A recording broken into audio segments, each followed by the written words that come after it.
ये हो गया हमारे कोड का। देन हमारे वेर का जो आता है, वेर का ऐसे थोड़ा इटैलिक्स में आ जाता है, और प्री का भी हमारा ऐसे ही आता है जैसा ऊपर वाला। सो ये थे हमारे जो हम कोडिंग करनी होती है, मतलब कोड टाइप हम अपनी वेबसाइट पे अपलोड करते हैं, उस कोड को हम इसके अंदर डाल देंगे टैग्स के अंदर, तो वो कोड टाइप आउटपुट लगेगी। ठीक है, सो क्लियर। अब हमारी टेक्स्ट फॉर्मेटिंग ख़त्म हो गई। HTML में जितने भी टेक्स्ट के टाइप्स होते हैं लिखने के, वो सब हमारा ओवर हो गया, फिनिश, फाइन। सो अभी आगे बढ़ते हैं इसमें हम, इसको मैं कमेंट कर देता हूँ। आगे आज हम देखेंगे इमेजेस की, इमेज कैसे लगाते हैं अपने वेबसाइट। ठीक है, so for image we have an img tag, just img। इसका कोई क्लोजिंग टैग नहीं होता, सिर्फ ओपनिंग टैग होता है img, और एक डालना होता है इसमें हमें src। src is meant for source. Okay, img means image, src means source. Source में हमें उस इमेज का फाइल देनी होती, फाइल पाथ देना होता है। मैं दिखाता हूँ कैसे देते हैं। जैसे मैं कोई भी इमेज यहाँ पे लेता हूँ, like if search for car images like this one I have, इसको मैं डाउनलोड कर लेता हूँ, save image, desktop and car img। Okay, इसका नाम मैं रख दे कार img, और ये jpeg इमेज है, ये ध्यान रखना, jpeg इमेज है। ठीक है, अभी देखना, अभी ये मेरे डेस्कटॉप पे आ गई। ये मेरी फाइल थी जो मैंने बनाई थी, index.html, HTML की फाइल मेरी। उसके बाद यहाँ पे आ गई मेरी कार की इमेज जो अभी मैंने डाउनलोड करी है। इसको देखते हैं। ठीक है, छोटी सी इमेज है, ज़्यादा बड़ी नहीं है। तो यहाँ पे मैं सोर्स दूंगा, यहाँ पे मैं डायरेक्ट लिख दूंगा कार img.jpg। .jpg हमें यहाँ पे लिखना ही पड़ेगा क्योंकि वो jpeg टाइप की इमेज है। सो jpg लिखेंगे तभी वो शो होगी, बिना एक्सटेंशन के वो शो होगी ही नहीं हमारी इमेज। ठीक है, रिफ्रेश करूँगा, यहाँ पे मेरी इमेज आ गई, मेरा आउटपुट जो मेरी वेबसाइट थी वहाँ पे मेरी इमेज आ गई। ठीक है, अभी अगर मैं यहाँ से jpg हटा दूँ, सेव करूँ, सो वो नहीं शो होगा। ये इसे पता तो चल रहा है कि एक इमेज है, कोई इमेज रेंडर हो रही है, बट इमेज क्या है, कौन सी इमेज है, वो उसे नहीं समझ आ रहा है। ठीक है ना, क्योंकि इमेज टैग दिया है तो वो तो इमेज टाइप कुछ दिखा रहा है, बट हमें यहाँ पे इमेज की एक्सटेंशन देनी पड़ेगी। अब टाइप्स ऑफ इमेजेस होते हैं हमारे पास, लाइक PNG होता है और JPEG होता है और ये JPG होता है। सो डॉट के बाद आपको चेक करना पड़ेगा आपकी इमेज जो है वो कैसी है, PNG है, JPG है, JPEG है, उसके हिसाब से आपको यहाँ पे लिखना है उसका एक्सटेंशन जो भी है इमेज का। ठीक है, सो अभी तो मेरी ये इमेज आ गई। अब ये इमेज मुझे बहुत बड़ी लग रही है, इसको मैं विंडो को बड़ा करूँ। इमेज बहुत बड़ी है, मुझे इतने बड़े साइज़ की इमेज नहीं चाहिए, मुझे इतने साइज़ की इमेज चाहिए, छोटी सी। ठीक है, अभी मैं क्या करूँगा, हमारे पास एट्रीब्यूट होते हैं विड्थ एंड हाइट। इमेज की विड्थ, एट्रीब्यूट का मैंने सिंटेक्स बताया था, सबसे पहले एट्रीब्यूट का नाम, उसके बाद इक्वल टू का साइन, कोटेशन मार्क्स, उसके अंदर वैल्यू। ठीक है ना, याद है सबको। सो विड्थ मैं दे देता हूँ इसकी 200 and height I will give it about 100। Refresh, okay, छोटी हो गई। अभी मुझे विड्थ बड़ी लग रही है, सो मैं इसे 150 कर दूँगा। अगेन रिफ्रेश, और छोटी हो गई। तो जितनी भी मुझे इसकी हाइट विड्थ चाहिए मैं उसको यहाँ से डिफाइन कर सकता हूँ। We have the height and width attribute in the image tag. और इमेज टैग का हमारे पास क्लोजिंग टैग नहीं होता, ये सिर्फ ओपन होता है, इसे बंद नहीं करना पड़ता। ठीक है, लाइक बॉडी को हम बंद करते हैं बैकस्लैश लगा के, HTML को इसे नहीं करना होता। सो सोर्स आता है सबसे पहले, उसके बाद विड्थ आती है, उसके बाद हाइट आता है। सो ये तीन हमारे पास एट्रीब्यूट्स होते हैं इमेज के लिए। चौथा एट्रीब्यूट क्या है हमारे पास, चौथा is ALT, alt. Alt stands for alternate. अभी दिखाता हूँ ये कैसे काम करता है। जैसे कार की इमेज है, ठीक है, सो अल्टरनेट में मैंने लिख दिया कार की इमेज है। अभी तो ये कुछ काम नहीं करेगा, अभी मैं रिफ्रेश करता रहूँगा, nothing, it is not showing me any alternate text because अभी देखना जादू। मैं यहाँ से JPG हटा दूँगा जो पहले मैंने किया था, JPG हटाया था ना। अभी ये मुझे दिखा रहा है कार की इमेज है, तो ये अब क्यों दिखा रहा है, पहले क्यों नहीं दिखा रहा था। ये अल्टरनेट टेक्स्ट हमारा तब यूज़ होता है जब हमारी फाइल करप्ट हो। जैसे कि यहाँ पे मैंने इमेज तो डिफाइन कर दिया, इमेज का नाम भी दे दिया, बट वो फाइल उसे नहीं मिल रही है क्योंकि एक्सटेंशन नहीं दिया है। सो ऐसे अगर कोई एक्सटेंशन लगाना भूल गया है या फिर फाइल करप्ट हो गई, फाइल वहाँ से हट गई है।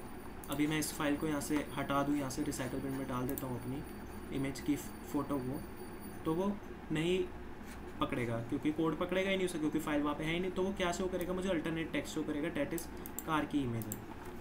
अगर मैं एक्सटेंशन दे देता हूँ, so again I will get my image here. Okay, so ये थी हमारी इमेज। उसके बाद इमेज के बॉर्डर्स वो सब हम CSS से करते हैं। जैसे अभी मैं स्टाइल पे जाऊँ, style, we have a thing like border radius. एक प्रॉपर्टी होती है बॉर्डर रेडियस। अभी समझाता हूँ क्या कर रहा हूँ मैं। अभी देखना, ये सर्कल में कट हो गई मेरी इमेज। जो बॉर्डर्स थे वो सर्कल सर्कल सब राउंड राउंड हो गया। क्यों हो गया? सबसे पहले तो मैंने सोर्स दिया, विड्थ दे दी, हाइट दे दिया, अल्टरनेट टेक्स्ट दे दिया है। उसके बाद स्टाइल से मैंने CSS, इनलाइन CSS यहाँ पे लगाई है। उसको इनलाइन CSS में मैंने प्रॉपर्टी दिया बॉर्डर रेडियस 50%। मतलब जो बॉर्डर है, जो भी इसका बॉर्डर था इमेज का, इसे अभी हटा देते हैं यहाँ से।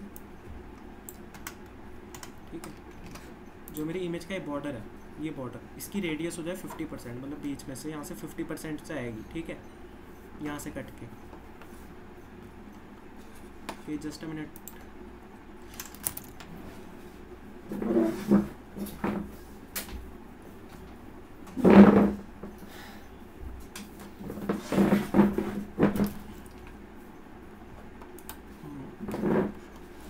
ओके, समझ आया सबको? अगेन मैं यहाँ पे लगा देता हूँ border radius. We have this border hyphen radius and this set to 50%। इसको आप कितना भी परसेंट कर सकते हो, ज़रूरी नहीं 50% ही करना। 30% कर दूंगा तो देखो कैसा होगा। 30% में थोड़ा ऐसा हो जाता है, like if I want to have rounded borders, if I do 10%, so थोड़ा ठीक लगेगा। मुझे वो कोने वाले कॉर्नर नहीं चाहिए था, मुझे राउंडेड चाहिए था, तो वो राउंडेड आ रहा है मेरे पास। ठीक है, समझ में आया इमेज को कैसे हैंडल करना है? Any questions, any doubts?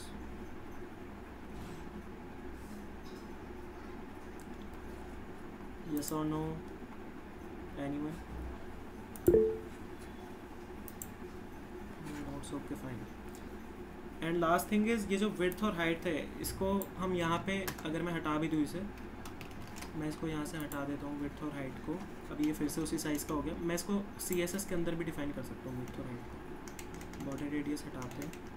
ठीक है, यहाँ पे भी मैं इसकी विड्थ और हाइट को दे सकता हूँ। विड्थ यहाँ पे मुझे पिक्सल देने पड़ेंगे, लेकिन 200 पिक्सल, वहाँ पे बिना पिक्सल के भी काम हो जाता है, वो ऑटोमेटिक पिक्सल ही रेंडर करता है। ठीक है, and height I take 100 pixels.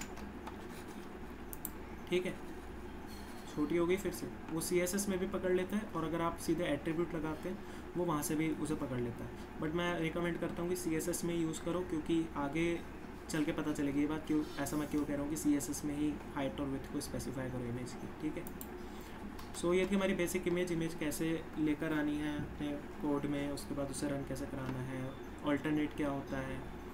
And one more thing, अभी मैं क्या करता हूँ, इस इमेज को एक फ़ोल्डर के अंदर डाल देता हूँ। मैं एक फ़ोल्डर बनाता हूँ इमेजेस का। एक मैंने इमेजेस का फ़ोल्डर बनाया, इस इमेज को मैंने इसके अंदर डाल दिया। ठीक है, ये मेरी इमेजेस फोल्डर के अंदर आगे देख सकते हो। नाउ इफ़ आई रिफ्रेश, ठीक है, मैंने जैसे कहा था इमेज से अगर वहाँ पे नहीं मिलेगी लोकेशन पे, तो वो ऑल्टरनेट टेक्स्ट दिखाएगा, वो ऑल्टरनेट टेक्स्ट दिखा रहा है। अब मैं इमेज को कैसे पकड़ूँगा? सो मुझे यहाँ पे लिखना पड़ेगा इमेजेस, जो भी मेरे फोल्डर का नाम था, मेरे फोल्डर का नाम था images, as you can see images /। ठीक है, सेव करेंगे एंड रिफ्रेश। अब ये मुझे इमेज शो कर रहा है। क्यों? क्योंकि वो मेरे फोल्डर के अंदर चली गई थी। जो ये हमारी HTML की फ़ाइल होती है, ये वही फ़ाइल डायरेक्टली एक्सेस करती है जो इसके साथ रखी हो। अगर हम इमेज इसके साथ रखिए तो वो डायरेक्ट एक्सेस कर लेगी। बट अगर किसी फोल्डर के अंदर है तो पहले हमें फोल्डर को एक्सेस करना है, फिर उसके अंदर जाके इमेज को एक्सेस करना है। पहले फोल्डर को पकड़ना है, फिर फोल्डर के अंदर इमेज पे जाना है। सो उसके लिए हम क्या करते हैं, फाइल पाथ देते हैं, कंप्लीट फाइल का पाथ, इमेजेस, फिर /, फिर इमेज का नाम और उसके एक्सटेंशन। ठीक है, सो अगर आपकी इमेज किसी फोल्डर के अंदर है, बट फोल्डर भी HTML की फ़ाइल के साथ ही होना चाहिए। ऐसा नहीं कि फ़ोल्डर कहीं और पड़ा है, ये HTML की फ़ाइल के साथ ही होना चाहिए, क्योंकि फाइल उसी को पकड़ेगा जो इसके बिल्कुल एडजेकेंट फोल्डर में। इन दोनों को आप किसी सेम फोल्डर में डाल दो, तब भी सेम ही कोड रहेगा, कोई चेंज नहीं। ठीक है, नेक्स्ट वी हैव, इसे मैं कमेंट करता हूँ। Next we have picture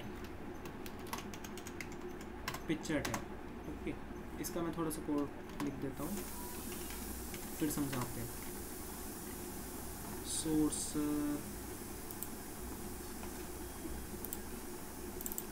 just एक इमेज मुझे इसके लिए और चाहिए रहेगी। इस फोल्डर को डिलीट करते हैं यहाँ से। एक इमेज में ये वाली उठा लेता हूँ यहाँ से।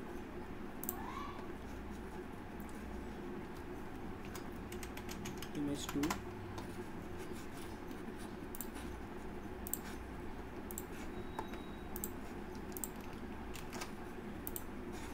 ठीक है।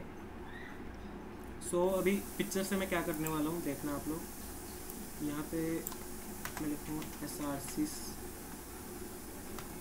set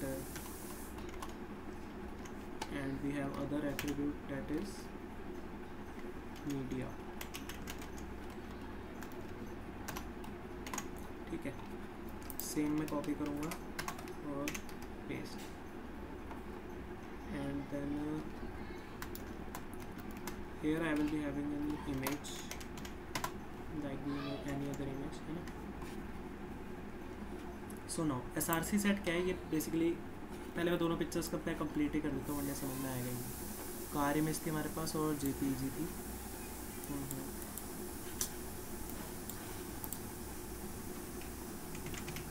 car image dot JPG and we have other is image 2 dot JPG. उसके बाद मीडिया में हम लिख देंगे maximum width minimum width minimum width 650 pixels. Okay, and so close and in this media also minimum width 460 pixels. ठीक है, image का source एक देना है। एक इमेज और ले लेते हैं यहाँ से कोई सेव इमेज। ये जेपीजी नहीं है, ये वाली लेते हैं। ये भी नहीं चलेगी। ये वेब फाइल होती है ना, आप भी कभी इमेज डाउनलोड करो तो ये मैं इन्हें हटा क्यों रहा हूँ, ये WEBP फाइल है। ये पूरा कोड डाउनलोड कर देती है इमेज का, इमेज आपकी डाउनलोड नहीं होती। ठीक है, सो ऐसी इमेजेस को डाउनलोड मत करना आप, अगर आप अपना डाउनलोड करोगे, है ना। JPEG या PNG ही डाउनलोड कर दो। अब ये JPEG आई है, ठीक है।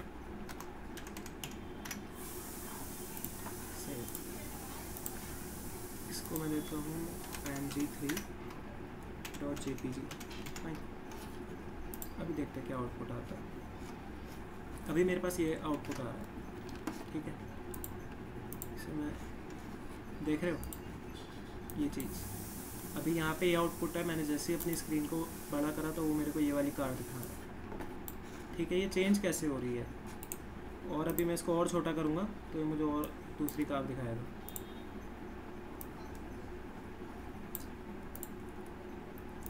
आई थिंक 3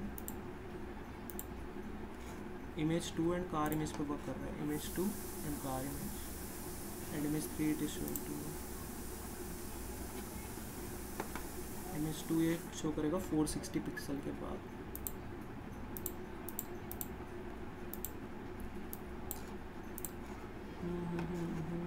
इमेज 2। सो बेसिकली ये हो क्या रहा है अभी यहाँ पे देख रहे हो आप कि मैंने यहाँ पे ये फुल स्क्रीन कर दी तो मुझे ये वाली इमेज शो कर रहा है। हाफ स्क्रीन है तो मुझे ये वाली इमेज शो कर रहा है। ऐसा क्यों हो रहा है, बेसिकली ये यूज़ होता है हमारे पास मोबाइल्स में, है ना। जैसे कि अब आप मोबाइल में काम कर रहे हो, अभी मुझे फुल अगर डेस्कटॉप है तो मुझे ये वाली फ़ोटो चाहिए, और अगर मैं मोबाइल पे काम कर रहा हूँ छोटी स्क्रीन जैसे हाफ स्क्रीन है तो मुझे ये वाली फ़ोटो चाहिए। तो ये पिक्चर का काम बेसिकली यही होता है कि इमेज को चेंज कर देता है ये according to their width, according to the width of mobile device. ठीक है, अभी मैंने यहाँ पे देखो ये कार इमेज थी मेरे पास, कार इमेज ये वाली रेड वाली, ठीक है। इसका मैंने मीडिया ये सोर्स सेट किया है, बेसिकली कुछ नहीं है, ये हाई-फाई कोडिंग नहीं हुई है। इमेज जैसा था ना इमेज वाला टैग, वैसे ये सोर्स टैग है, ठीक है। जैसे इमेज था वैसी सोर्स है। सो यहाँ पे सोर्स मैंने इसका सेट करा है, इसका अलग सिंटेक्स होता है थोड़ा। Source set is equal to car image dot JPG। उसके बाद इसको मीडिया क्वेरी दी है। मीडिया क्वेरी मतलब कि मीडिया से आप डिफाइन कर लो कि डिवाइस, मीडिया मतलब डिवाइस की, कौन से डिवाइस पे काम कर रहे हो। डिवाइस की मिनिमम विड्थ क्या होगी, 650 पिक्सल होगी, तो वो ये वाली इमेज शो करेगा। अगर कम से कम विड्थ उसकी 650 पिक्सल है, अभी ये जो स्क्रीन हाफ है ये 650 पिक्सल की नहीं होगी, ओके, ये 650 की नहीं होगी। बट अगर मैं इसे बड़ा कर दूँ तो इसकी मिनिमम विड्थ 650 पिक्सल आ रही होगी इस स्क्रीन की। मिनिमम तो होगी ना, मैक्सिमम तो कितनी भी हो, मैक्सिमम तो इसकी 1440 जाएगी, बट मिनिमम 650 होगी, है ना। सो इसलिए वो वहाँ पे मुझे वो वाली इमेज दिखाएगा। और अगर मिनिमम विड्थ 460 पिक्सल है तो मुझे वो ये वाली इमेज दिखाएगा, ठीक है। इसका आई थिंक काम नहीं है इस वाले, ऑनली सोर्स से ही काम हो जाएगा, ठीक है। अगर 460 होगी मिनिमम तो वो ये शो करेगा, अगर 650 मिनिमम विड्थ होगी डिवाइस की तो वो मुझे ये वाली इमेज शो करेगा, फाइन। सो ऐसे हम चेंज कर सकते हैं पिक्चर्स को with in our desktop and mobile, है ना।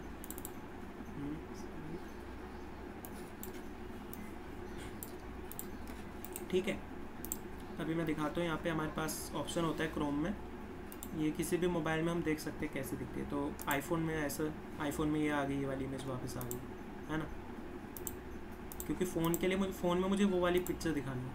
ये टैबलेट है, ये कोई वो फ़ोन नहीं है। तो आप कहोगे रेड वाली कहाँ से आई, ये टैबलेट होता है सरफेस प्रो, है ना। आईपैड एयर में भी यही वाली शो करेगा, बट मोबाइल जैसे आईफोन 12 प्रो है, आईफोन 12 प्रो में ये वाली इमेज शो करेगा, ठीक है। सो ये काम था हमारे पिक्चर वाले टैग का, पिक्चर एलिमेंट का। क्लियर हो गया सबको पिक्चर एलिमेंट?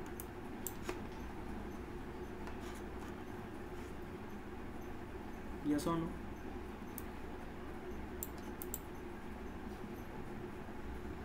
कुछ खास इसका यूज़ होता नहीं है, बट फिर भी जानना ज़रूरी है। मेरे को तो लगता है, क्योंकि इंटरव्यूज़ में ऐसे ही क्वेश्चन पूछते हैं। अगर आप इंटरव्यू कहीं जाते हो, ऐसे क्वेश्चन पूछते हैं जो कई लोग बताते नहीं है, पता ही नहीं होता ये पिक्चर टैग है कौन सा, उसका यूज़ क्या है। पता भी है तो यूज़ कैसे होता है, पता ही नहीं चलता कई लोगों को, ठीक है।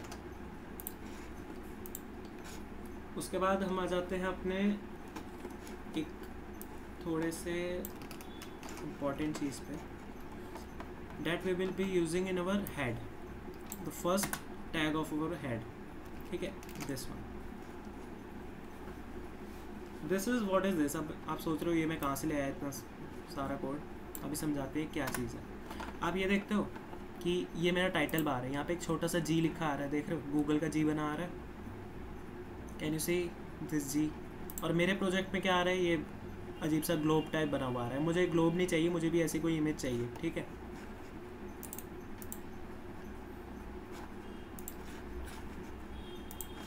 ओके एवरीवन, मुझे भी ये ऐसी कोई इमेज, मुझे भी ऐसी इमेज चाहिए, मुझे कोई ग्लोब ऐसा नहीं चाहिए। तो मैं उस पर अपनी पर्टिकुलर इमेज लगा सकता हूँ अपने हिसाब से। तो इसका ये हमारे पास टैग होता है जिसे हम हेड के अंदर लिखते हैं, जो हमारा हेड एट्रीब्यूट होता है ना, उसके अंदर हम इसे लिखते हैं लिंक को।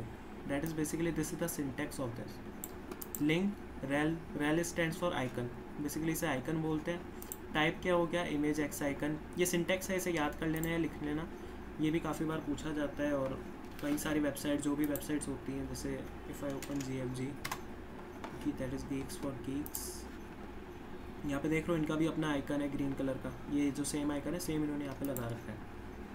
सो ऐसा आइकन लगाने के लिए मुझे कुछ नहीं करना, ये अपना सिंटेक्स है। HREF में मुझे वही फाइल का पाथ देना है, उस आइकन का पाथ देना है जहाँ से भी मुझे वो आइकन चाहिए। सो मैं यही वाली इमेज लगा देता हूँ, फिर इमेज 2 है ना। So I will be using image2.jpg file and refresh. देख रहे हो ये चेंज हो गया यहाँ पे, वो जो ब्राउज़र टाइप बना रहा था, वेब टाइप, ग्लोब, कुछ भी कह लो आप लोग, वो जो भी था उसकी जगह मेरी ये इमेज आ गई जिसका मैंने यहाँ पे लिंक दिया। ये मैंने लिंक कर दिया, मतलब बेसिकली कह सकते हो लिंक कर दिया इमेज को, है ना। सो ऐसे हम इसे चेंज कर सकते हैं अपने आइकन को, जो टाइटल के साथ हमारा आइकन आता है।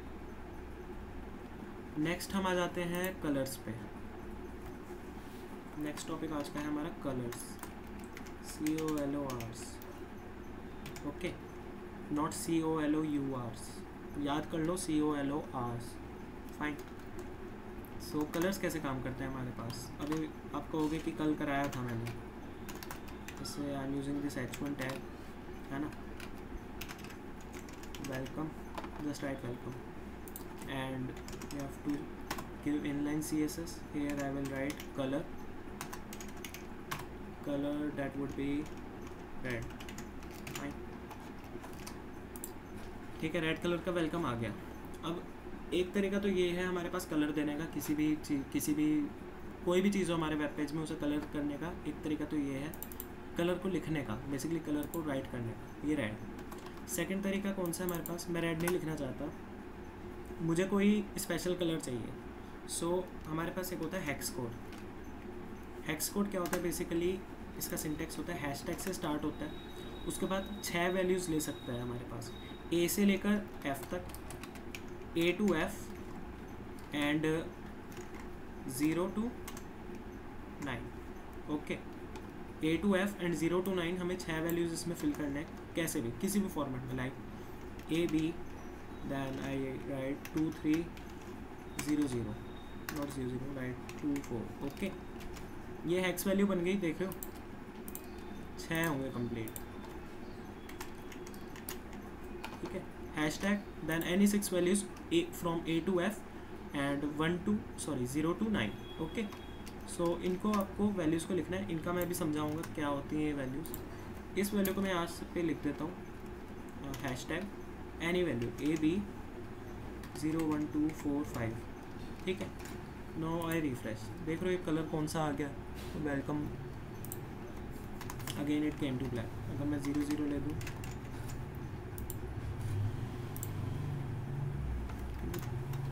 1 2 3 4, ओके यहाँ पे 7 वैल्यूज़ हो रहे थे, और 7 वैल्यूज़ हो रहे थे इसलिए वो ब्लैक हो गया। हमें 6 वैल्यूज़ पे वर्क करना है। ओके, अभी देख रहे हो कोई अजीब सा कलर आ गया है, कोई ब्राउन टाइप है, गर्ल्स को पता वो कौन सा, गर्ल्स को कलर्स का ज़्यादा पता होता है। सो ये अजीब सा कोई कलर आ गया। अभी मैं और कोई वैल्यू लिखता हूँ, ए एफ 4 5 6। ठीक है, हो गया शायद 6 यहाँ पे, देन अगेन रिफ्रेश, फिर ये कोई ग्रीन टाइप आ गया है। ठीक है, तो हमें 6 वैल्यूज़ कोई से भी लेने हैं फ्रॉम ए टू एफ और 0 to 9। अब ये वैल्यूज़ वर्क कैसे करते हैं मैं बता देता हूँ इनका। तो बेसिकली हैशटैग के बाद जो पहले 2 वैल्यूज़ होते हैं, the first and second, these are for red. Okay, the second and third and fourth and fifth. So जो पहले होता है वो रेड कलर को डिफाइन करता है, जो अगले 2 होते हैं वो ग्रीन को डिफाइन करते हैं, और जो अगले 2 होते हैं ये डिफाइन करते हैं ब्लू कलर को। ठीक है, सो पहले 2 रेड को डिफाइन करते हैं, ग्रीन को डिफाइन करते हैं, ब्लू को डिफाइन करते हैं। मिनिमम इनकी वैल्यू होती है हमारे पास 0। ठीक है, अभी मैं यहाँ पे 0 0 करके दिखाता हूँ सारे, 0 0 0 0 0 0। Fine, and refresh. सो ये ब्लैक आ गया, ये भी मेरे साथ आ गया। ये ब्लैक कलर का शो हो रहा है यहाँ पे क्योंकि सबकी वैल्यू 0 है, ना तो इसमें रेड है, ना ब्लू है, ना ग्रीन है। ठीक है, अभी मैं रेड की वैल्यू कर देता हूँ एफ एफ, जो मैक्सिमम वैल्यू होती है वो होती है एफ। ठीक है, maximum value is F for one colour and least value जब मिनिमम वैल्यू है वो होगी 0। सो अभी मैं रेड को एफ एफ कर दूँगा तो रेड कलर का शो होना चाहिए। Okay, it's coming red. Then इससे मैं वापस 0 करता हूँ रेड को, इसे मैं एफ एफ करूँगा, so it will show me green, it's green and again 0 0 and last 2 को एफ एफ करूँगा, so it will show me blue. अब इन तीनों को हम कोई भी इनमें वैल्यूज़ पुट करके कोई भी कॉम्बिनेशन बना सकते हैं अकॉर्डिंग टू आवर नीड। अभी मैं रेड को एफ एफ कर दूँ, ब्लू को एफ एफ कर दूँ, ग्रीन को ऐसे ही रहने दूँ 0 0। सो देखो पिंक कलर आ रहा है, रेड और ब्लू को मिक्स करके शायद पिंक आता है तो वो पिंक शो कर रहा है। सो ऐसी वैल्यूज़ को हम इसमें लिख के शो करा सकते हैं अपनी वैल्यू। ठीक है, दूसरा तरीका ये होता है। पहला तरीका क्या था, डायरेक्ट कलर का नेम लिख दो, लाइक डार्क रेड है, कोई सा भी कलर का नेम लिख दो तब भी वो कैच कर लेगा। Second thing is this. Third thing is we have RGB value. RGB value क्या होती है, सबसे पहले कलर के अंदर RGB लिखना है, फिर कर्ली ब्रेसेस लगाने, उसके अंदर 0,0,0। जैसे भी पहले हैश वाले में था, हेक्सा डेसिमल बोलते हैं बेसिकली उसे, हेक्सा वाले में था, वैसे यहाँ पे होता है। ये पहला वाला रेड के लिए होता है, सेकंड वाला ग्रीन के लिए होता है, थर्ड वाला ब्लू के लिए होता है। As defined here red green blue RGB। इसकी मिनिमम वैल्यू 0 होती है, मैक्सिमम वैल्यू 255 होती है। ठीक है, सो मिनिमम वैल्यू 0 थी, अभी मैं यहाँ पे 255 कर दूँ, ग्रीन और ब्लू को 0 0, रिफ्रेश, इट कम्स रेड। ठीक है, इसको भी 255 कर देते हैं। अब ये रेड और ग्रीन मिक्स होके येलो बनाते हैं। ठीक है, रेड और ग्रीन कंप्लीट मिक्स होकर इसकी वैल्यू मैं कम कर दूँ 100, ग्रीन की वैल्यू मुझे 100 चाहिए। सो थोड़ा सा लग रहा है कि रेड में ग्रीन मिक्स हुआ तो ऑरेंज टाइप बन गया। ऐसे ही 0 से लेकर 255 तक हम तीनों की वैल्यूज़ यहाँ पे दे सकते हैं। 255 इसको भी कर देते हैं, ये भी कुछ बन गया। सो ये था तीसरा तरीका। Fourth is we have RGBA। A is defined for alpha. Alpha क्या करता है, हमारी ओपेसिटी को डिफाइन करता है, मतलब रंग कितना दिखना चाहिए, ट्रांसपेरेंट या फिर ओपेसिटी कितना ज़्यादा शार्प होना चाहिए, वैसा कुछ। सो इसे 255 करते हैं, ठीक है। अभी मुझे रेड शो कर रहा है, इसे मैं 0 कर दिखाता हूँ, ठीक है। वो गायब हो गया बिल्कुल, क्योंकि ओपेसिटी मैंने 0 कर दी। अल्फ़ा जो लास्ट वाला है वो बेसिकली ओपेसिटी को डिफाइन करता है। इसे मैं 0.2 करूँगा तो हल्का हल्का सा शो करेगा मुझे, देख रहे हो, हल्का हल्का सा शो कर रहा है, ठीक है। अगेन मैं इसे 8 कर दूँगा, सो 8 पे तो ज़्यादा ही हो गया। 4 कर दिया तो 4 पे और थोड़ा हल्का दिखा रहा है ना। सो ये बेसिकली ओपेसिटी को डिफाइन करता है कलर की, कि कितना ज़्यादा ओपेक होना चाहिए, कितना ज़्यादा हल्का या कितना डार्क होना है, वो अल्फ़ा से डिफाइन होता है हमारे। सो 4 तरीके होते हैं हमारे पास कलर्स को डिफाइन करने के। HTML CSS दोनों में यही होते हैं, क्योंकि बेसिकली हम CSS में ही लिखते हैं कलर्स। सो CSS के कलर्स यही होते हैं, 4 टाइप, ठीक है। क्लियर हो गया सबको? फिर एक ट्रिक बताता हूँ आगे।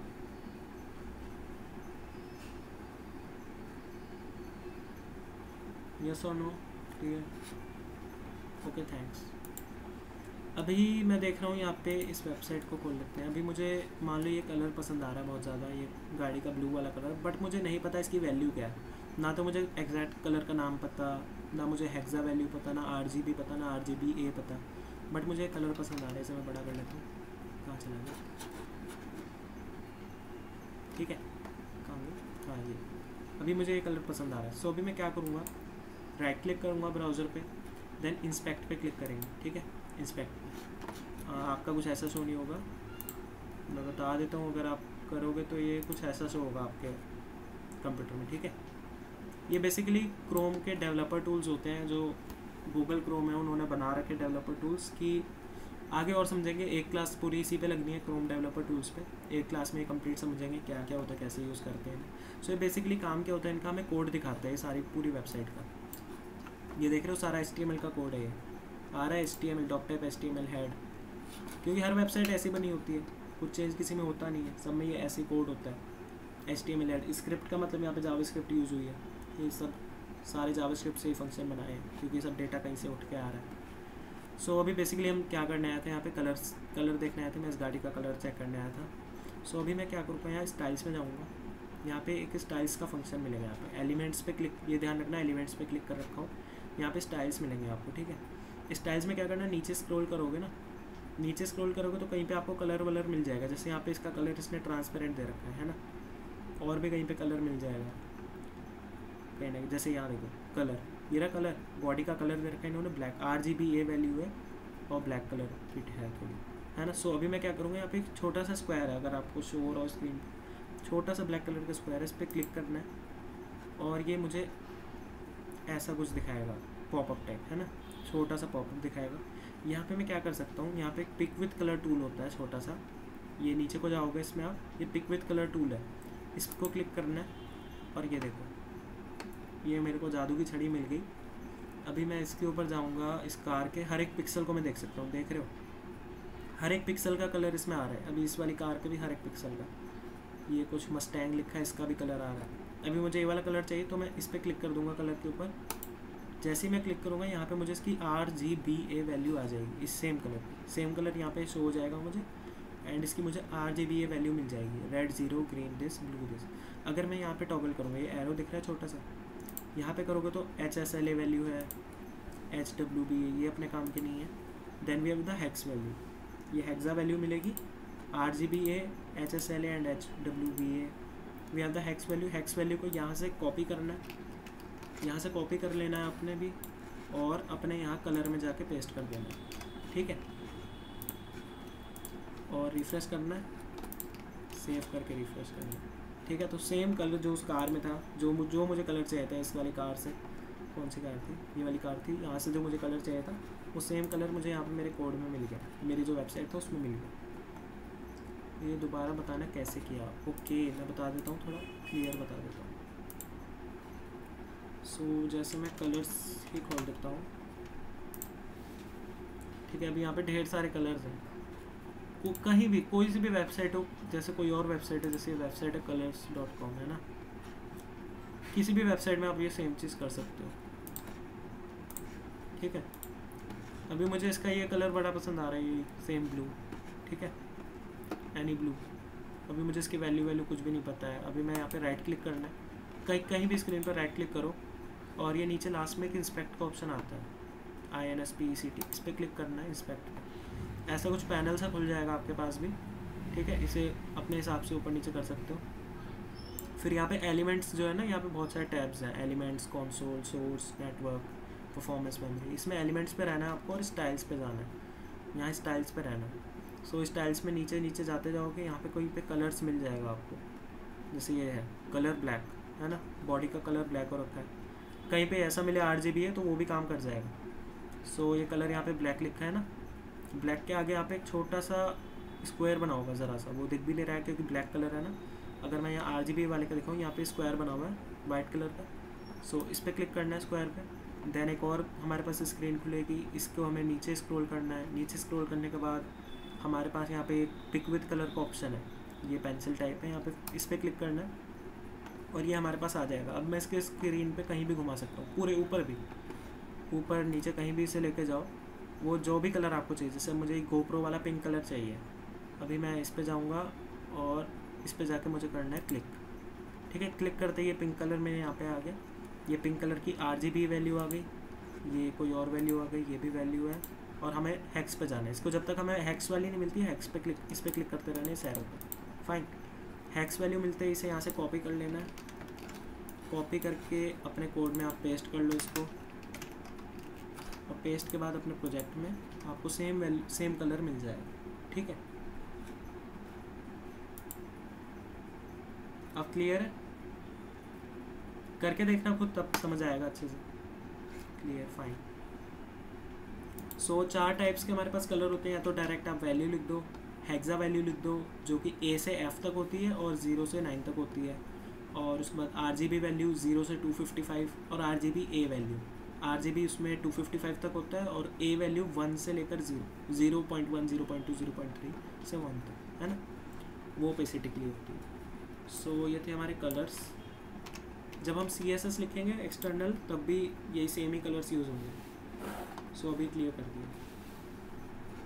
उसके बाद नेक्स्ट आ जाते हैं हम आज कलर्स के बाद क्लासेस एंड ID।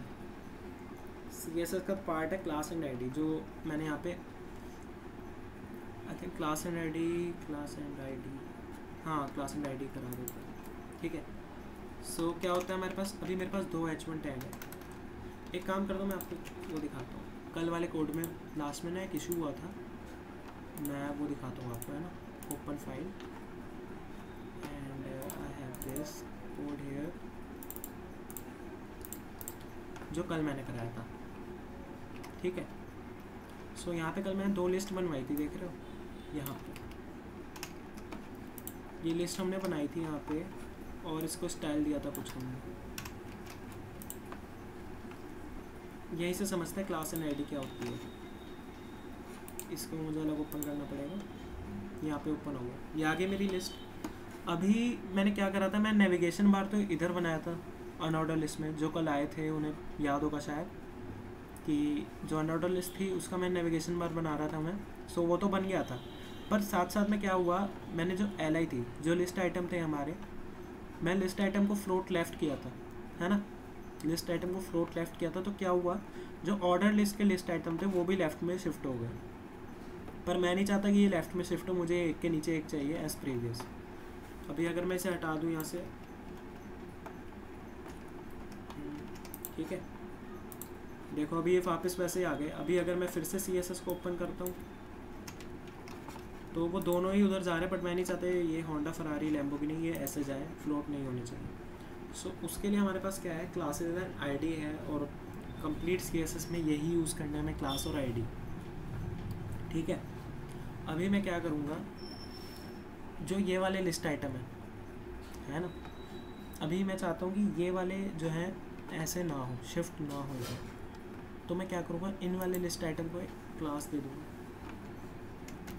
अभी समझाऊंगा, चलो ये आगे, पहले यहीं से देख लेते हैं, इजी देखते हैं। H1 तो ज़्यादा हार्ड हो जाएगा अगर एकदम से समझाया। H1 वेलकम, ठीक है। And again I have an H1 that is let's say bye bye, nothing else then bye, open in browser, ठीक है। Welcome bye bye, I am having this. अभी मैं चाहता हूँ इसको मुझे यूज़ करना है एम्बेडेड या फिर एम्बेडेड CSS, एम्बेडेड या फिर इंटरनल, कुछ भी बोल दो उसे, इंटरनल भी बोलते हैं, एम्बेडेड भी बोलते हैं। अभी मुझे वो CSS यूज़ करनी है, मुझे इनलाइन नहीं लिखनी, मुझे बार बार यहाँ पे इसको कलर नहीं देना कि मुझे इसको अलग कलर दे रहा है, इसको अलग कलर देना, तो मैं यहाँ पे बार बार स्टाइल लिखूँगा, बार बार वैसे स्टाइल करके लिखूँगा, ये मुझे नहीं करना काम। अभी मैं क्या करूँगा, इसको ईजी बनाने के लिए मैं एक यहाँ पे स्टाइल का अलग सेक्शन बना दूँगा, उसे मैं हेड के अंदर भी बना सकता हूँ। स्टाइल हम कहीं भी लिख सकते हैं, हेड के अंदर लिख लो या फिर हेड और बॉडी के बीच में लिख लो, ठीक है। तो हेड और बॉडी के बीच में लिखते हैं। अभी एक स्टाइल टैग आता है, स्टाइल टाइप इसका टेक्स्ट CSS रख देना, नहीं भी रखोगे कुछ फ़र्क नहीं पड़ेगा उसको, ठीक है। ऐसे स्टाइल टैग होता है हमारे पास, ये बेसिकली यहाँ पे CSS डिफाइन कर देता है हमारी HTML के अंदर है कि हम HTML के अंदर CSS को चला रहे हैं, एम्बेडेड CSS या इंटरनल CSS कुछ भी कह सकते हो। अभी मैं क्या करूँगा, यहाँ पे H1 है, मैं चाहता हूँ कि H1 जो है H1 उसके बाद ऐसे कर्ली ब्रेसेस, इसका मैं चाहता हूँ कलर हो जाए रेड, फाइन, रिफ्रेश, कलर दोनों का रेड हो गया। पर मैं चाहता हूँ सिर्फ मेरे वेलकम का ही कलर रेड हो, मेरे इसका कलर रेड ना हो। जो ये H1 वेलकम था इसका ही कलर मुझे रेड चाहिए, मुझे बाय बाय का कलर रेड नहीं चाहिए।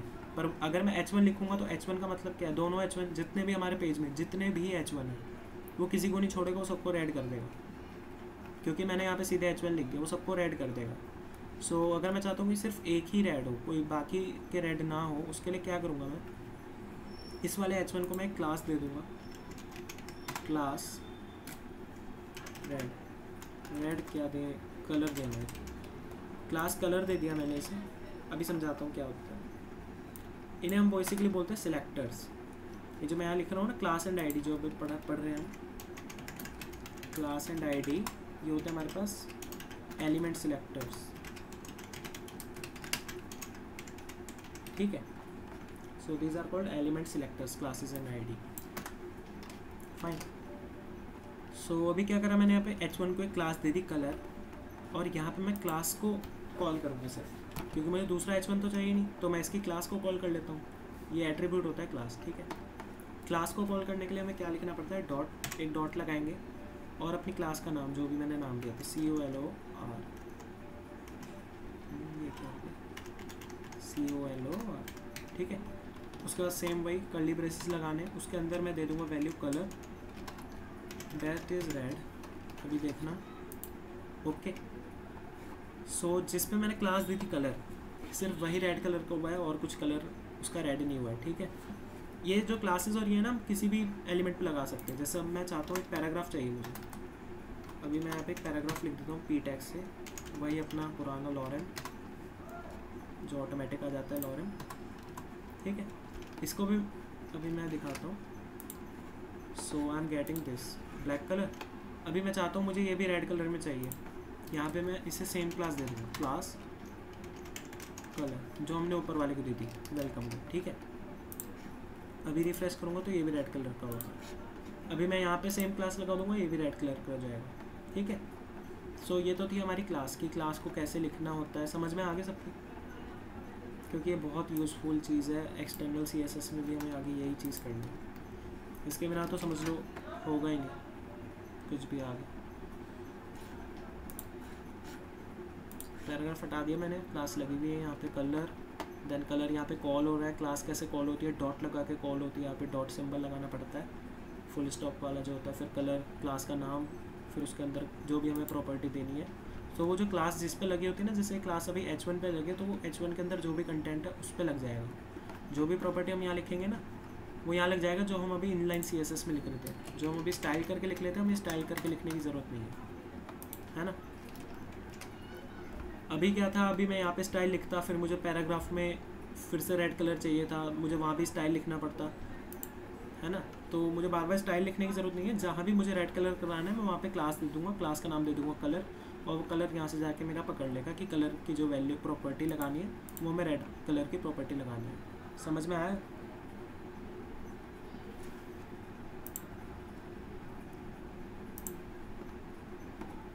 यस और नो?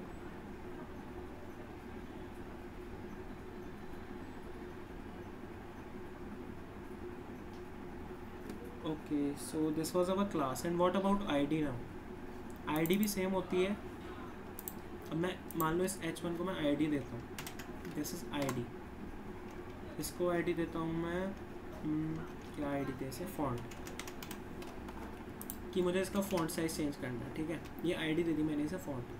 क्लास भी दे सकते थे, आईडी भी दे सकते हो, आप कुछ भी दे सकते हो, कोई चेंज नहीं है दोनों में, दोनों सेम ही काम करते हैं, दोनों का काम सेम है, बस कॉल करने का तरीका अलग है कि क्लास को हम एक डॉट लगा के कॉल करते हैं और आईडी को कैसे कॉल करते हैं। ये कॉल जो होंगे स्टाइल टैग के अंदर होंगे दोनों, सिर्फ स्टाइल टैग के अंदर, ये जो स्टाइल टैग लिखा था ना इसके अंदर ही लिखना है ये सब। तो आईडी को कैसे कॉल करना है, हैशटैग फॉन्ट और सेम पैरेंथेसिस, जो हम पहले कर्ली ब्रेसेस लगा रहे थे, पैरेंथेसिस भी बोलते हैं इसे। आईडी को कैसे कॉल करते हैं, हैशटैग लगा के, और क्लास को कैसे कॉल करना है, डॉट लगा के। सो फॉन्ट है तो मैं इसका फॉन्ट साइज़ छोटा कर देता हूँ, फॉन्ट साइज़ कर देते हैं इसका 15 पिक्सल, है ना। रिफ्रेश करेंगे तो ये छोटा हो गया। अभी मैं चाहता हूँ कि मेरा जो वेलकम है वो भी छोटा हो जाए। अब मैं क्या कर सकता हूँ, या तो मैं इसके अंदर इसको फॉन्ट साइज़ लिख सकता हूँ, इसका फॉन्ट साइज़ यहाँ पे लिख सकता हूँ, है ना। और मैं क्या कर सकता हूँ, दूसरी चीज़, इसको एक आईडी और दे दूँ, क्लास भी दे दो, आईडी भी दे दो। आईडी मैंने फॉन्ट वाली दे दी इसे, क्लास भी है इस पर कलर वाली, आईडी है फॉन्ट वाली। सो रिफ्रेश, उसका फॉन्ट भी छोटा हो गया और कलर भी चेंज हो गया, क्योंकि वो दोनों को पकड़ रहा है, दोनों से वो प्रॉपर्टी ले रहा है, कलर क्लास से भी ले रहा है और फॉन्ट आईडी से भी ले रहा है। ठीक है, ऐसे ही अभी मैं एक पैराग्राफ लिखता हूँ। चलो अभी मैंने पैराग्राफ लिख दिया भाई, ठीक है।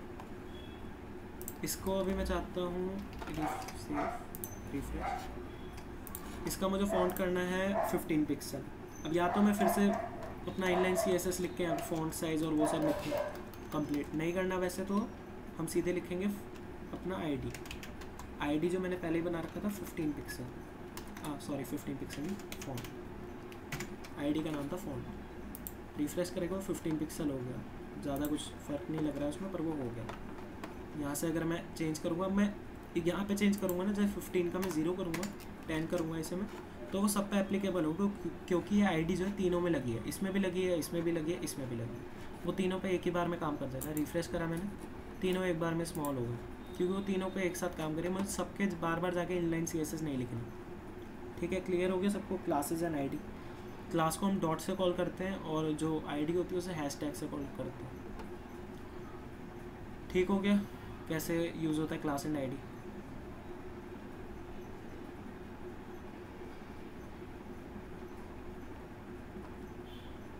Okay yes, others are present or not? Mahakdeep Singh, Riya Joshi, Umesh Mahajan. Okay, Hamza Mahajan and Manpreeta reply. Yes, Mahakdeep Singh and Riya Joshi.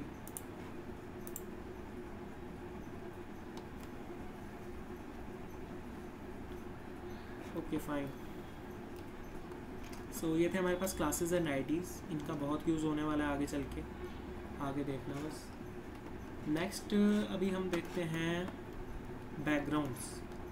अभी मुझे बैकग्राउंड चाहिए, मैं चाहता हूँ कि इसके पीछे मुझे बैकग्राउंड मिल जाए। वो हमने करा भी था शायद लास्ट क्लास में, कि ये जो मेरा पैराग्राफ है, सिर्फ जो पैराग्राफ है, मुझे पैराग्राफ के पीछे एक बैकग्राउंड चाहिए। तो मैं इसे क्लास दे देता हूँ, चलो BG, only just said BG stand for background है। ठीक है, सो न्यू क्लास बनाइए, तो न्यू यहाँ पे लिखना पड़ेगा मुझे डॉट BG एंड वो parenthesis, here I will write background के लिए क्या प्रॉपर्टीज़ होती है, background just like background and orange. ठीक है, control S save and refresh. So ये ऑरेंज कलर का बैकग्राउंड आ गया। अब मैं ये नहीं चाह रहा कि मुझे बैकग्राउंड ऐसा कुछ मिले, मैं चाह रहा हूँ बैकग्राउंड में मुझे कोई इमेज चाहिए, है ना। मुझे तो इमेज चाहिए बैकग्राउंड में, मुझे ये चीज़ नहीं चाहिए। सो मेरे पास होता है बैकग्राउंड इमेज का एक property, that is background image यहाँ पे आ जाता है ऑलरेडी। सबलाइम टेक्स्ट का यही फीचर है कि आप थोड़ा सा कोड लिखो वो ऑलरेडी आपको सारे ऑप्शन शो कर देगा, वहाँ पे जाके बस एंटर क्लिक कर दो। अब बैकग्राउंड इमेज को हम कैसे यहाँ पे कॉल करते हैं, with the help of URL। ये URL फंक्शन टाइप होता है थोड़ा, कि यहाँ पे हमें पाथ देना है। जैसे हम वहाँ पे पाथ दे रहे थे ना SRC में, जैसे यहाँ पे हमने इमेज लिखी थी ना, ये SRC में हम पाथ दे रहे थे इमेज का, वैसे हमें वहाँ पे भी पाथ ही देना है। URL के अंदर हमें पाथ देना है। सो इमेज अपनी क्या थी, वही कार इमेज ही यूज़ कर लेते हैं। CRIMG.jpg लिखना ही पड़ेगा एंड रिफ्रेश। सो ये मेरी कार की इमेज आ गई, बट कलर भी ब्लैक था, इमेज भी मेरी ब्लैक कलर की थी पीछे। सो टेक्स्ट का कलर भी मेरा ब्लैक ही था। वैसे तो टेक्स्ट है मेरा, टेक्स्ट कहीं गया नहीं है। इस टेक्स्ट का कलर मैं कर देता हूँ क्या, हम मल्टीपल प्रॉपर्टीज़ दे सकते हैं क्लास के अंदर, ठीक है। जैसे कलर में दे देता हूँ वाइट, ठीक है। वाइट नहीं देते, काम करते हैं #FFFFFF। ये वाइट के लिए हेक्स कोड होता है FFFFFF, मतलब सारी वैल्यूज़ कंप्लीट, R की भी, ग्रीन की भी और ब्लू की भी, ठीक है। तो ये वाइट कलर में आ गया मेरा टेक्स्ट। पर ये इमेज जो है कार की थोड़ी सी नीचे को हो रही है, कंप्लीट इस पर फिक्स नहीं आ रही है, मुझे फिक्स चाहिए, ठीक है। ये कट के आ रही है आधी नीचे में, तो कार तो शो ही नहीं हो रही।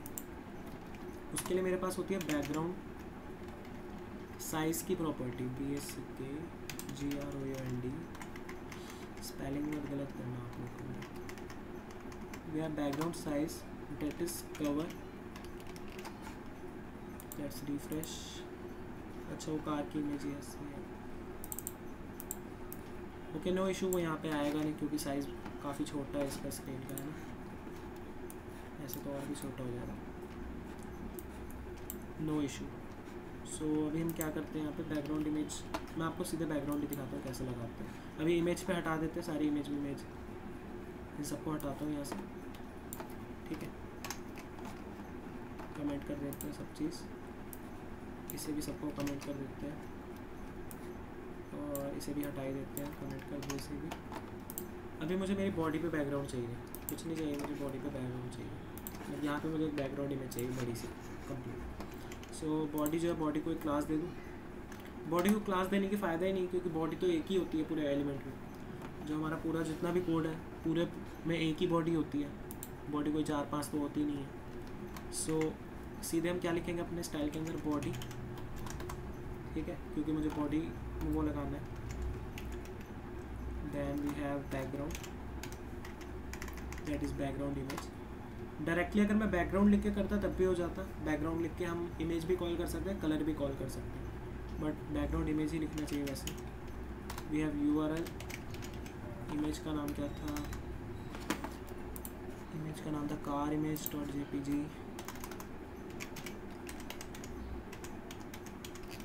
फाइन, सो सी दिस, देख रहे हो ये, अब ये 4-4 इमेज आ रही है मेरे पास। अब मैं नहीं चाहता ये मेरे पास रिपीट हो ऐसे 4-4, ये ऐसे क्यों आ रही है। इसके लिए हमारे पास होती है प्रॉपर्टी बैकग्राउंड रिपीट, ठीक है। ये आ गया मेरे पास बैकग्राउंड रिपीट। ये सब प्रॉपर्टीज़ नोट कर लेना, इसकी वैल्यू होती है no repeat, background repeat no repeat, क्योंकि हमारा बैकग्राउंड जो है रिपीट हो रहा है। अभी रिफ्रेश करूँगा सो रिपीट नहीं होगा, पर यहाँ से जितना वो एरिया था वो खाली हो गया, और बैकग्राउंड तो मुझे पूरे में चाहिए, ऐसे आधे अधूरे में मेरा क्या कैसे काम चलेगा। बैकग्राउंड का मतलब तो कंप्लीट में होना चाहिए। So we have another property that is background size, this is our background size.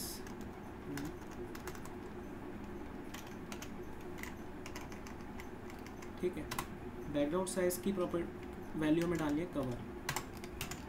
ये डायरेक्टली हम बॉडी को एक्सेस कर रहे हैं, सीधे बॉडी लिखना है यहाँ पे, कोई क्लास कोई आईडी नहीं कर रहे, डायरेक्ट बॉडी, कोई भी एलिमेंट हम डायरेक्ट भी एक्सेस कर सकते हैं, डायरेक्ट उसका नेम लिख के, ठीक है। सेव करते हैं एंड रिफ्रेश। सो ये कंप्लीट कवर करेगा मेरे इसको। बैकग्राउंड क्या लगाया था, बैकग्राउंड साइज कवर। सो ये कंप्लीट मेरी जितनी भी विंडो है उसे कवर कर लेगा बैकग्राउंड। अभी इमेज थोड़ी क्लियर नहीं है, जो छोटी इमेज थी वो कवर करेगी, तो ऐसी ब्लर हो गई है वो, ओके। सो वो कंप्लीट मेरी इमेज को, कंप्लीट जितना भी मेरा विड्थ हाइट दोनों को कवर कर लेगा with the use of background size that is cover, ठीक है। तो ये हमारे पास बैकग्राउंड के बेसिक एट्रीब्यूट्स होते हैं, बेसिक प्रॉपर्टीज़ होती है बैकग्राउंड की। इन्हें और आगे देखेंगे बैकग्राउंड क्लिप क्या होता है, जैसे अभी आप देख सकते हो, ठीक है। Background attachment, background clip, background origin position, ये सब बाद में देखेंगे जब एडवांस CSS पढ़ेंगे तब, ठीक है। अभी बेसिक ही देखते हैं क्योंकि फिर अभी हमें प्रोजेक्ट पे भी मैं जंप करना है final. Okay, so background clear हो अभी सभी को?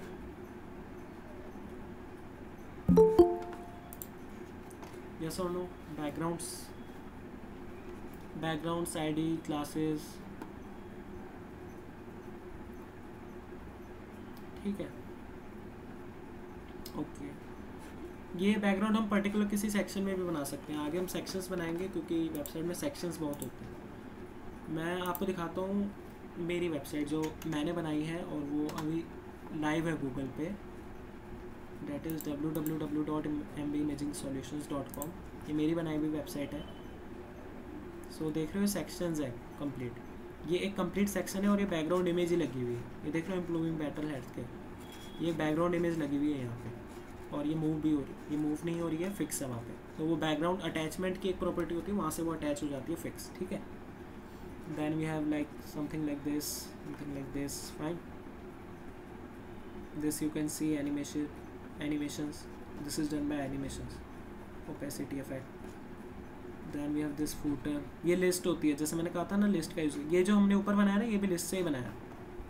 ये जो नेविगेशन के लिए बनाया ना, होम सर्विसेज प्रोडक्ट, ये भी मैंने लिस्ट का ही यूज़ करके बनाया हुआ है। About us, contact us, okay. So आप भी बना सकते हो ऐसा अगर कंसिस्टेंट रहोगे क्लासेस में, बिल्कुल। Then we have like something like this, product details, contact for details, and here you can see my name at the bottom, Yash Pradhan, fine। contact us page पे जाएंगे, यहाँ पे contact का form है। Form ये थोड़ा advance CSS में आता है हमारे पास। ये फॉर्म यूज़ करा है हमने यहाँ पे, सेंड, ये फॉर्म डायरेक्ट ईमेल पे जाता है। उसके बाद मैप्स कैसे लगाने हैं अपनी वेबसाइट में, यूट्यूब वीडियोज़ कैसे लगाने हैं, ये सब हम आगे देखेंगे, है ना। सो इससे भी अच्छा प्रोजेक्ट बनाएंगे काफ़ी। दैन अभी बैकग्राउंड सीख लेते हैं, ठीक है। So coming back to our topics, backgrounds हो गया आज। काफ़ी हमने CSS का देखा है आगे, CSS कैसे, बेसिक CSS बेसिकली तो कलर्स क्या होते हैं CSS में, एंड बैकग्राउंड्स देखे थे हमने, और हमने थोड़े से कोड और देखे थे HTML के, इमेजेस देखे थे, इमेजेस पे कैसे वो करना है, पिक्चर का क्या यूज़ होता है।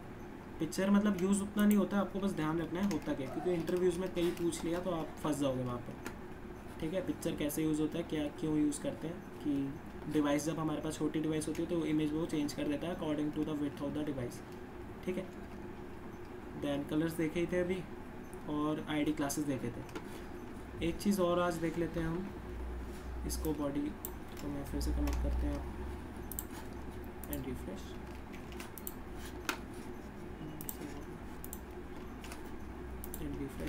Okay,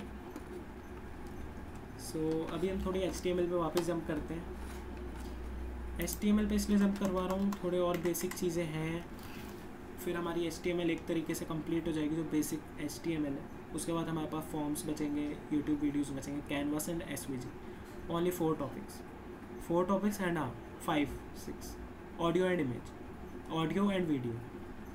we will be left with audio, video, SVG, canvas, and our next topic would be iframe, that is used for YouTube videos, okay। So and forms, last one is forms। so आज जो भी HTML हो जाएगा उसके बाद HTML complete है, सिर्फ हमारे पास HTML के 6 और टॉपिक्स बचेंगे जो कि एडवांस HTML के अंदर आते हैं एक तरीके से। ये बेसिकली फॉर्म्स, ये थोड़ा एडवांस टॉपिक है, इसे अच्छे से करना है क्योंकि फॉर्म जो कॉन्टैक्ट फॉर्म्स लगते हैं वेबसाइट में वहाँ पे यही यूज़ होता है। जो भी डेटा ट्रांसफ़र होता है, जो डेटा जाता है डेटाबेस में बैकएंड से जो आता है डेटा, वो सब ये फॉर्म्स से हैंडल करता है। सो ये बेसिकली हमें थोड़ा ध्यान से पढ़ना है फॉर्म्स वाला, ठीक है। ऑडियो वीडियो कैसे लगाते हैं ये सब नेक्स्ट क्लास में पढ़ेंगे, ठीक है। फिर हमारा HTML कंप्लीट हो जाएगा 6 के बाद, उसके बाद हम एडवांस CSS पे आएंगे, कंप्लीट CSS का पार्ट करेंगे और प्रोजेक्ट बनाएंगे, फाइन। सो अभी जो मैं HTML पढ़ाया जा रहा हूँ वो बेसिकली कुछ नहीं है, उसमें हमारे पास जो सिम्बल्स होते हैं, we use symbols in our writing like copyright symbol, rupees symbol and arrow symbol, है ना, लाइक दीज। सो बेसिकली वही सिम्बल्स हैं और इमोजीज़ हैं, HTML में इमोजीज़ कैसे यूज़ करते हैं, जैसे मैं H2 टैग लिखता हूँ लाइक दिस इमोजी। हमारे पास क्या होता है ना, इमोजीज़ के लिए कुछ नंबर्स डिफाइंड हैं। जैसे मैं इसका एंड, इसका सिंटेक्स होता है एंड हैशटैग 128507 128507 सेव इट, ठीक है। ये कोई माउंटेन का इमोजी है, ठीक है। Then we have this one, मेरे पास लिस्ट है, मैं शेयर कर दूंगा आप सबके साथ लिस्ट को, ठीक है। इसे रिफ्रेश करते हैं, सो ये स्माइली आ गया। ऐसे ही मैं कंप्लीट लिस्ट शो कर देता हूँ आपको, है ना। ये पूरी लिस्ट है सारे इमोजीज़ की, मतलब और भी बहुत सारे हैं। आप ऑनलाइन ब्राउज़र्स पे जाओगे, वहाँ पे जाके भी चेक कर सकते हो, और भी। ये बेसिक है वैसे तो। उसके बाद हमारे पास आते हैं थोड़े से सिंबल्स, जो कि हम बेसिकली HTML में यूज़ करते हैं। These are the symbols like copyright, this is registered, R for registered, euro, TM, back arrow, up arrow, left arrow, right arrow like this, and spade, club, heart, diamond, है ना। सो ये इन सब के values हैं, ये इतना ही है वैल्यू सिर्फ। एंड हैशटैग 169, अभी मैं यहाँ पे लिखता हूँ and hashtag 169, control S save, ठीक है। सो ये मेरे को कॉपीराइट वाला मिल गया।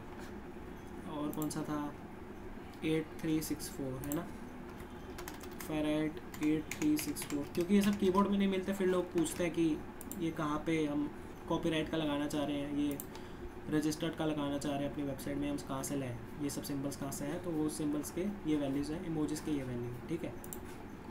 और भी बहुत सारे वैल्यूज़ होते हैं, वो सब आपको नेट पे प्रोवाइड हो जाएंगे। आप कहोगे तो मैं लिंक भी शेयर कर दूँगा, है ना। सो बेसिकली यही थे हमारे पास सिंबल्स, ये इनकी वैल्यूज़ है। और भी सिंबल्स हैं, हमारे पास लाइक दिस, ठीक है। ये इनके वैल्यूज़ हैं, हैशटैग एंड हैशटैग, मतलब स्टार्ट एंड हैशटैग से ही होंगे। अगर कोई पूछे कि सिंबल्स और ये इमोजीज स्टार्ट कैसे होते हैं, सिर्फ स्टार्टिंग बतानी तो एंड हैशटैग, ठीक है। अब एक इंटरेस्टिंग चीज़ जो कि काफ़ी यूज़ होगी आपके आगे, है ना।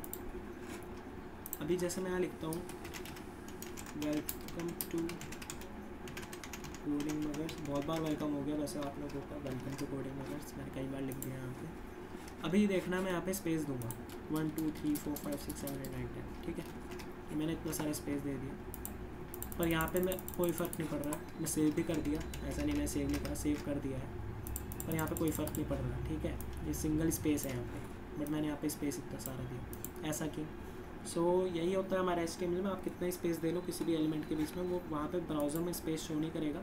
जितना भी आप स्पेस दोगे, आप इसे कितना ही नीचे कर दो, कुछ फ़र्क नहीं पड़ेगा उसे, ठीक है। आप एक ही स्पेस दे दिया तो मतलब बस एक स्पेस की वैल्यू होती है, उसके बाद आप कुछ भी स्पेस दो वो स्पेस की वैल्यू नहीं। सो उसके लिए हमारे पास क्या है लिखना है यहाँ पे, हमें ये नोट कर लेना, ठीक है। We have and NBSP, fine. And हमारे पास होता है 7 नंबर, जो कीबोर्ड में 7 होता है ना, शिफ्ट 7 दबाना, एंड आ जाएगा, ठीक है। तो इसे सेव करेंगे एंड रिफ्रेश, देख रहे हो इस हल्का साइड हो गया। एंड NBSP, अगर मैं इसको ही कॉपी करके अगेन लिखूँ, देन अगेन लिखूँ यहाँ पे एंड सेव करके रिफ्रेश, तो वो और साइड होगा। एंड NBSP का बेसिक काम क्या है, यहाँ पे स्पेस देना हमारे HTML में, ठीक है। एलिमेंट्स के बीच कोई भी टेक्स्ट है, टेक्स्ट के बीच में कितना भी स्पेस दे सकते हो आप with the help of this and NBSP, fine. Okay everyone,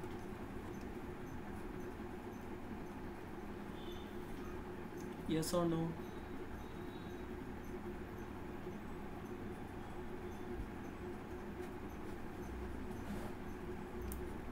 Okay, thank you. So next मैंने बता दिया था हम ऑडियो एलिमेंट्स पढ़ेंगे, वीडियो पढ़ेंगे, और फिर फॉर्म्स देखेंगे, यूट्यूब वीडियो कैसे लेके आते हैं, मैप्स को कैसे लेके आना है अपने ब्राउज़र में, मैप और यूट्यूब वीडियोस को कैसे, कहीं आपने देखे होंगे वेबसाइट जिनमें यूट्यूब वीडियो वेबसाइट के अंदर ही चलती है, वो भी देखेंगे, है ना। सो ये सब हम नेक्स्ट क्लास में पढ़ेंगे। आज का एक रिकैप करना है, अभी रिकैप करना है या सब क्लियर है। एक रिकैप आज की क्लास का जो भी कराया था सारा कोड।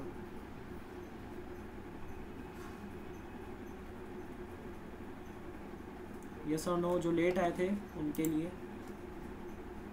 जिन्होंने लेट ज्वाइन किया था, आज की क्लास का रिकैप कंप्लीट करा ही देता हूँ, अभी तो हमारे पास टाइम भी है। फाइन, आप लोग तो यस और नो भी नहीं करते। इमोजी वाला कोड्स ओपन कर दो, स्क्रीनशॉट लेना। ओके कंप्लीट हो, ये आप किसी भी वेबसाइट पे मिल जाएगा। वेबसाइट पे लिख देना emojis and symbols in HTML, वो बहुत बड़ी लिस्ट है ये, कुछ इंपॉर्टेंट थे वही मैंने लेके आया हूँ। बस ये ध्यान रखना कि एंड और हैशटैग से स्टार्ट करना है, जो भी आपको स्टार्ट करना है। ले लिया स्क्रीनशॉट?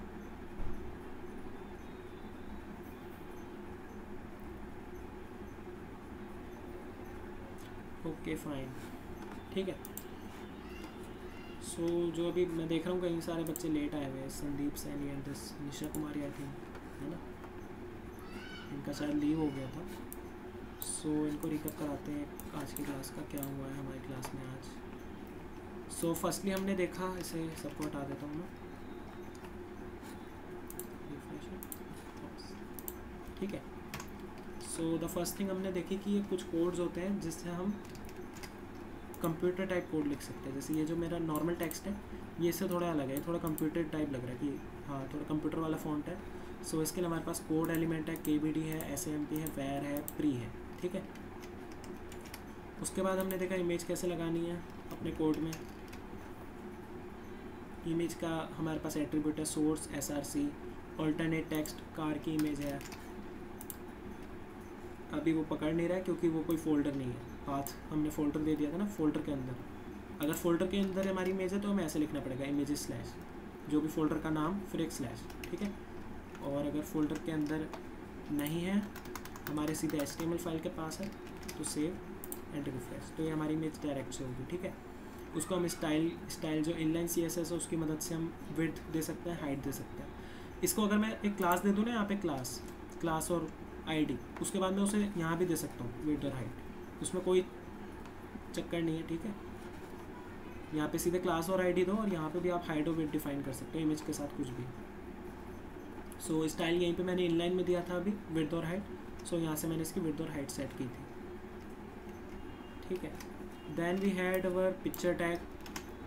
वैसे तो ये यूज़ उतना नहीं होता है क्योंकि रिस्पॉन्सिव वेब डिज़ाइन आगे पढ़ेंगे, जब रिस्पॉन्सिव वेबसाइट्स पढ़ेंगे तब यूज़ में आएगा, और वैसे इतना यूज़ नहीं आता। बट फॉर नॉलेज पर्पस सबको पता होना चाहिए कि पिक्चर टैग क्या होता है। इसमें हम 2 इमेजेस को डालते हैं, जो कि 460 पिक्सल के डिवाइस में शो होगी तो ये वाला होगा, और अगर 650 पिक्सल है मिनिमम विड्थ है, ये है मिनिमम विड्थ, अगर डिवाइस की मिनिमम विड्थ 650 पिक्सल है तो ये वाली इमेज शो होगी। तो यहाँ से हम 2 या 3 इमेज भी, 3-4 इमेज सेम कॉन्सेप्ट यूज़ करके मिनिमम विड्थ डिफाइन करके लगा सकते हैं, okay. Then we saw about colours हमारे पास 4 टाइप के होते हैं, मतलब 4 तरीके होते हैं, टाइप के नहीं होते, 4 तरीके होते हैं कलर्स को डिफाइन करने के। That is our hexa code, RGBA and direct colour का नाम, ठीक है। 4 तरीके होते हैं। उसके बाद मैंने दिखाया था कि कलर को हम यहाँ से इंस्पेक्ट करके कैसे निकाल सकते हैं, है ना। स्टाइल्स में जाना है, स्टाइल्स खुला हुआ है यहाँ पे मेरा, यहाँ पे आपको मिल जाएगा किसी भी वेबसाइट पे, any website you can find it, है ना। वो कलर वाला बॉक्स मिल जाएगा छोटा सा, उस पर क्लिक करना है, पिक विद कलर पे जाना है और अपने होवर कर लेना है। क्लिक करते ही आपको वहाँ पे वैल्यू मिल जाएगी कलर की, फाइन। उसके बाद देखा था हमने ID और क्लासेस क्या होते हैं। यहाँ पे मैंने ID क्लास लगाया था, ऊपर भी मैं इसे हटा देता हूँ, ठीक है। सो ये सेम जो ये ID है, ये फॉन्ट वाली ID है, ये तीनों पे वर्क कर रही है। तीनों का फॉन्ट इसने 10 पिक्सल कर दिया। अभी इसे 12 करते हैं तो ये तीनों पे साथ में वर्क करेगा। जिसमें से भी मैं हटा दूंगा, अभी मैं इसमें से ID हटा देता हूँ, ये फॉन्ट वाली है ना, इसमें से मैंने ID फॉन्ट हटा दिया, ठीक है। वेलकम में से हटाया है। इसको अगर मैं 20 करूँगा ना तो वेलकम पे कुछ फ़र्क नहीं पड़ेगा, ये दोनों 20 होंगे क्योंकि उसमें ID नहीं लगी वेलकम में। आई थिंक सेव नहीं होगा ID फॉन्ट। अच्छा हाँ, वो वेलकम पे फ़र्क इसलिए पड़ा क्योंकि वो H1 था, है ना, हेडिंग थी, इसलिए वो भी हेडिंग के हिसाब से अपने साइज़ पे आ गई वापस। अगर मैंने यहाँ पे इसमें वापस लगा दूँ यही वाली ID फॉन्ट, तो वापस वैसे ही हो जाएगी उसी साइज़ का, ठीक है। 20 पिक्सल जो भी मैं यहाँ पे दे रहा हूँ। इफ़ आई गिव 12 पिक्सल, सो ये 12 पिक्सल। वहाँ से मैंने आईडी हटा दी तो वो अपने नॉर्मल साइज जो हेडिंग का साइज़ होता है H1 का साइज़, तो वो उस पर चला गया था। ठीक है, सो ये हमारे आईडी क्लास थे। आईडी को हम डॉट से कॉल करते हैं और आईडी को हम हैशटैग से कॉल करते हैं और क्लास को डॉट से करते हैं। ठीक है, ये कंफ्यूज मत होना, क्लास को डॉट से करते हैं, आईडी को हैशटैग से करते हैं। ठीक है, उसके बाद हमने देखा स्पेस कैसे लगाने होते हैं एंड यूजिंग एंड NBSP, है ना। अभी मैं चाहता हूँ कि मुझे ये लॉरम के बाद स्पेस मिल जाए, सो यहीं पे मैं लिख दूँगा एंड NBSP। ठीक है, सो देखते हैं स्पेस आ गया थोड़ा सा। और बाकी हमने देखा है ये थोड़े से यहाँ पे जो हम यूज़ करते हैं इमोजी, सिंबल्स वेबसाइट्स में लिखते टाइम, वो सब कॉपीराइट का, रजिस्टर्ड का, और ये और भी सिंबल्स है, स्पेड, क्लब, इन सब। Okay, so clear everybody about today's class? Any doubts you can ask now.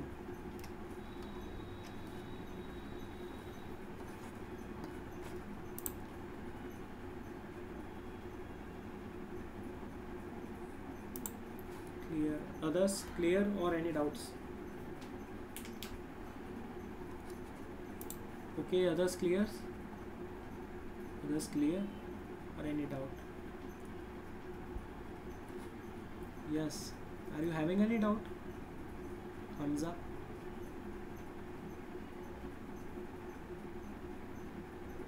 No. Okay, fine. Okay guys, so that's it for today. We'll meet tomorrow. You may leave now.